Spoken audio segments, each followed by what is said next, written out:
All right, everybody, let's get right into today's episode of World War Whiskey. You may have heard of Kentucky Bourbon. You've probably heard smooth as Tennessee whiskey, but you may not have heard of Alabama style whiskey or Wyoming style whiskey. Now, to be fair, this Wyoming whiskey is really just a bourbon that's made in Wyoming. But the Alabama style, Clyde's May here, is it's a style unto itself. And so we're going to take head to head this Wyoming whiskey, who's made by the distiller from Maker's Mark, a distinguished distiller, over 30 years at Maker's Mark, Whiskey Hall of Famer, now distilling for Wyoming whiskey, which again is a bourbon, but made in Wyoming. So it's, not a Kentucky bourbon, it's a traditional bourbon made in an untraditional place.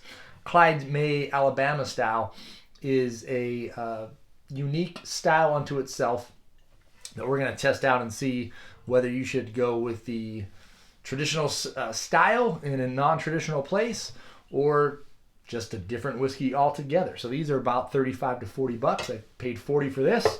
I believe I got Clyde's May for about $35. So these are going to be two different style whiskeys, or different whiskeys. I don't even want to say style because this is supposed to be a bourbon. Okay, so it should be, I imagine, similar to Maker's Mark along that vein, since that's who's running the place as a former distiller from there.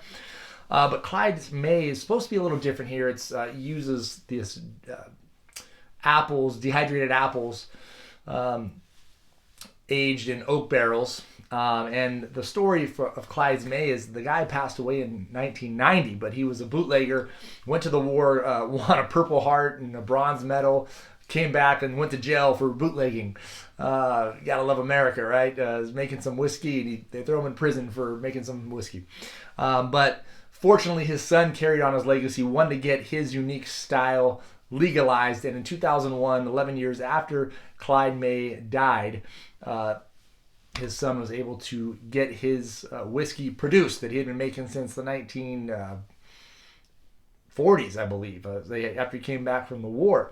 So, let's see here what we think. So, as I said, this is going to be a little bit different, $35 to $40 bottles, a little more than your entry-level stuff, but let's see how we like it and whose we like a little better. Now, both of these are a little stronger, 44%, and Clyde May's is a 42.5%, okay? So, Wyoming versus Alabama, let's do it. Let's start here with the Wyoming whiskey. I've had this once before, very little. I think I had me and a friend had one shot. I remember being a little bit on the lighter, smoother side, lighter than I remembered for a 44%er. But again, it was at a campfire, very briefly, didn't spend much time really getting into the whiskey. So let's get into it now and see if my memory serves me correct. Definitely tastes a lot of wood. Smells like Wyoming, whatever Wyoming would smell, I'd expect it to smell like. Just a lot of, it's fresh and airy, and like I said, smells like the outdoors, something I want to drink in the outdoors. Smooth initial palate taste there, and then bam, that fruit, a lot of dried fruit and cherries and like molasses and honey kind of flavors come on to pretty strong there. Stronger than I remember. It is, again, a lot of times what you taste it with and when you taste it will determine the outcome of what you think. I was drinking this alongside of a heavy, smoky bourbon, not a scotch, but like a campfire kind of bourbon. And it made this seem lighter comparing it. So I'm going to just add a little bit of water there. It has a little bit of an alcohol burn at the end, but I think a little drop of water might smooth it out. It immediately smooths it out. Just even a drop really smooths it out and brings open even some more of that fruity flavors there. So I like it. let's get into Clyde's May and see what we think of that.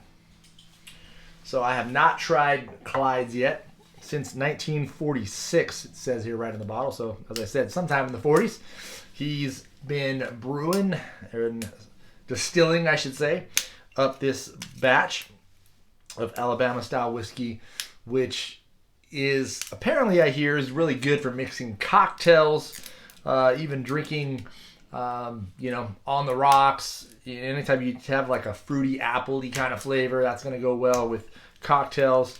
And it doesn't go too well for me getting this bottle open, but I think we finally got this lid off here now. Should probably open these before we go live recording, but we got to show you we're doing the real deal. We are tasting these live, no, pre-scripting this and having an answer and post-recording. We're just getting right into it. Oh, that smells good. We're giving you the uncut bourbon tasting experience. If you can see this here, this is pretty dark. This is almost like a sherry kind of color. Let me hold this up again. So pretty dark for a whiskey. I'm gonna bring both of these up here. Try to get the back side here. A little less label there. So you can see the Alabama style, the Clyde's, is a little darker. This looks more traditional whiskey. This almost looks like a cognac or a sherry even. But let's see how it tastes. Smells sweet. So it's probably from maybe that oak and apple fermenting there that gives it that dark color. But the flavor is a little different too. I'm going to throw a few drops of water in there. It's softer as it hits the palate than the Wyoming whiskey, which it's a 42.5% compared to 44. So maybe a little slightly expected. And I could see this being great in an old fashioned. I can see this being great as a mixer. I could see it being great on the rocks if you like drinking whiskey on the rocks. I'm more of a straight up kind of guy, but every once in a while, throw some whiskey rocks in there. Maybe sometimes even a big ice cube. Try to stay away from the small ice cubes if you're new to this because they melt quick and they'll totally dilute your whiskey. Or just do like I did, just throw a few drops of water in there and that should lighten it out. You can even add a little more than a few drops, like a spoonful of water if you don't like that strong alcohol burn. And technically, I think the perfect ratio for whiskey is like 35% for it to be the perfect palatable flavor of whiskey. Now, most whiskey drinkers prefer it stronger. You just like coffee, you sometimes prefer stronger, but that's kind of the sweet spot. So adding a little bit of water is not a bad thing. Ice not only waters it down, but it chills it, which makes you taste less of the alcohol. This is why you drink cheap beers very cold, because you don't actually want to taste the alcohol. And then you taste maybe like a dark stout. You want to drink it a little warmer because you want to taste some of those flavors. So liquor or whiskey here, you want to taste it, okay? Unless it's cheap and bad, then that's why you mix it in with other things. But if it's a good whiskey, you should be able to sip it straight or with a few drops of water. But again, this is largely going to be preference, but most of you whiskey guys out there, that's how you like it. But let's pick a winner here. Alabama. Sweet Home, Alabama. That is good stuff. It's sweet. Is it overly sweet? It does have like a sugary kind of finish to it. You taste the fructose almost from the apples there fermenting. But is it better than the more traditional bourbon style here? That's largely going to depend on what you're looking for. This is going to be a little stronger, a little more traditional, as we said.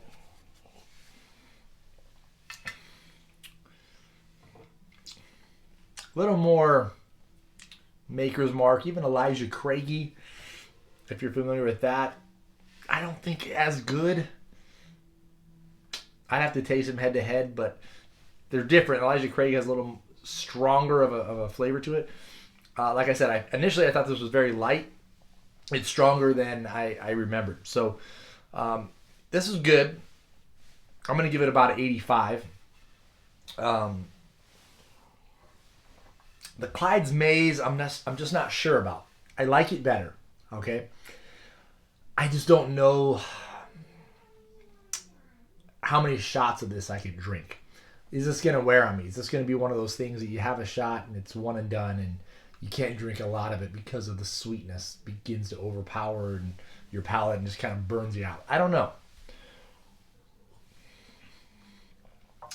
I want to say no. I want to say I could drink this and enjoy it and not be burnt out. But I don't know. So this round, just on the flavor profile itself, I'm going to give it to Clyde's Maze. This was a little cheaper bottle, but I think it is a little more unique. I like the sweet profile. It is a little different, goes down a little smoother. But that's not to say the Wyoming was bad. You know, like I said, I give this an 85. I'm going to give Clyde's here, I'm going to say maybe an 87. So neither of these are world class, or at least the way they're coming off to me tonight is not world class, but they're good. I think you'll enjoy either one. And so again, that's why we test them head to head, because I might taste this next time. Next to one, I score it higher, and sometimes it changes. Sometimes, you know what, you're like, hey, I like this better. My scores differ. So I'm throwing one out there. This isn't, hard and fast and set in stone. This is why we just open up bottles, review them, give you guys kind of my take on it. And we'll see Clyde Maze again going head to head against another one. Wyoming Whiskey, if you see it, you probably won't see it again. So maybe pick it up, see what you think. I think it's, I think $40 is a fair price for it. I wouldn't pay any more than $40. I'd like to see this maybe brought down to like the $30, $35 range, because I do think there are better $40 bottles out there. For me, it is a small batch bourbon, which usually drives the cost up. What's it here? Batch number 61. I don't know how many batches they made, but it's good. Again, this is going to largely be preference. I think more the traditional bourbon drinkers may prefer the Wyoming Whiskey, but this Alabama style was a sweet switch up. And again, for a bourbon, this didn't blow me away in any way. It was just good. I wouldn't even want to say traditional, but it was just it was interesting. It was different than most other bourbons, but not in any extravagant kind of way. Clyde Maze, it was different. It's sweeter. You taste that fruit. I taste a lot of fruit in this one too, but you definitely taste that apple and oak. And I can see why it was popular. If you're moonshining in the 1940s and 50s, this was probably fantastic stuff before quality control. So pick some up. Let me know what you guys think. Mix it, drink it straight on the rocks. I think you'll like it either way. Any way you drink it. We'll see you next time for another episode of World War Whiskey.